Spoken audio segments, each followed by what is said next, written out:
Welcome back, film buffs. Today, we are taking a nostalgic, high-drama trip through the golden age of cinema across Dallas and Dallas County.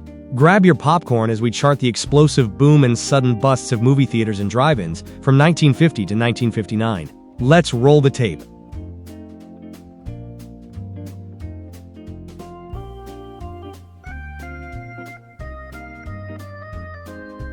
1950, the drive-in boom begins. The decade kicked off with a massive surge in outdoor screens, though a few local staples had to say goodbye.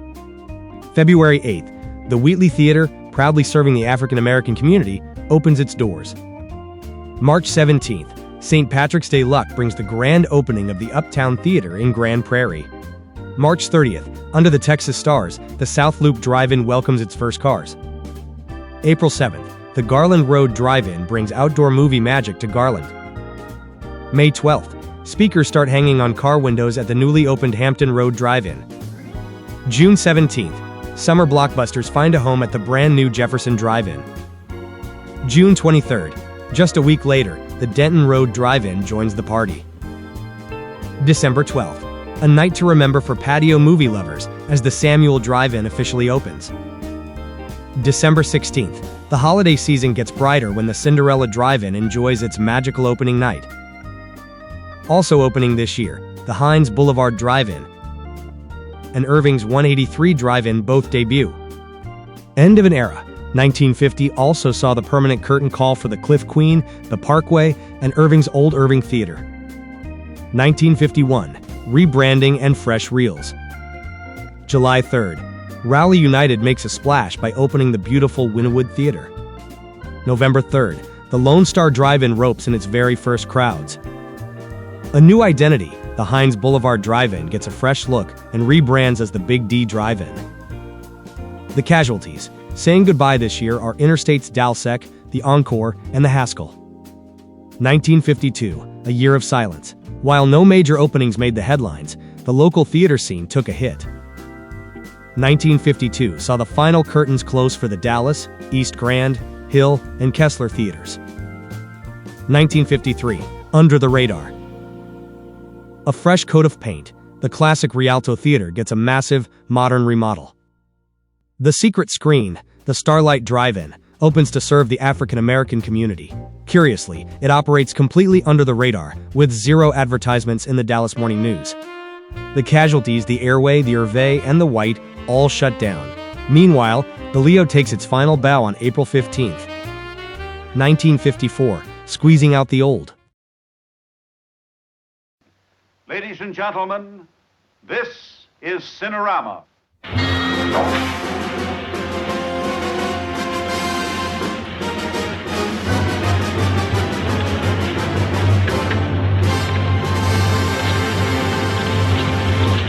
Cinerama arrives at the Melba Theater on July 1st.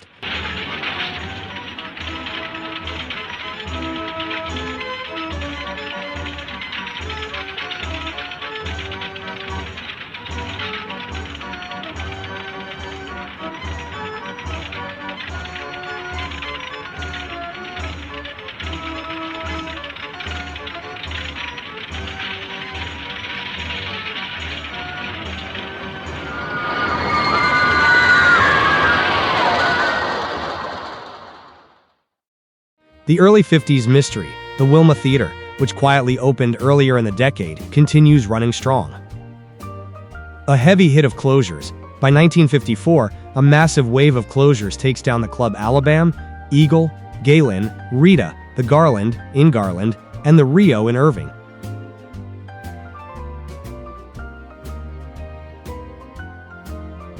(1955) Real-life drama and scandal. This year brought more action off the screen than on it, especially over at the Fox Theater. June. Disaster strikes when a structural wall at the Fox Theater collapses, injuring 8 people. August. Scandal hits the headlines when 20 people are arrested at the Fox Theater for sodomy over a wild 5-day period. June 26th. Grand Prairie gets a new hotspot with the opening of the Twin Highways Drive-In, though it starts humble with just a single screen. July. The Old White Theater gets a second lease on life, officially reopening as the Elite Theater. The casualties, the Capitan and the Sunset pack it in, while the Peak wraps its final reel on December 16th. 1956, the concrete cinema craze. Drive-ins were the place to be in '56, with 4 major openings in just a few months. March 21st, Richardson gets in on the action with the opening of the Arapahoe Road Drive-In. May 17th, the neon lights turn on at the Bruton Road Drive-In. May 24th, just a week later, the Keast Boulevard Drive-In opens for business. June 29th, the Linda K Drive-In bursts onto the scene. The casualties. Trans-Texas's Capitol and Raleigh United's Midway pull the plug for good. 1957, sabotage and storms.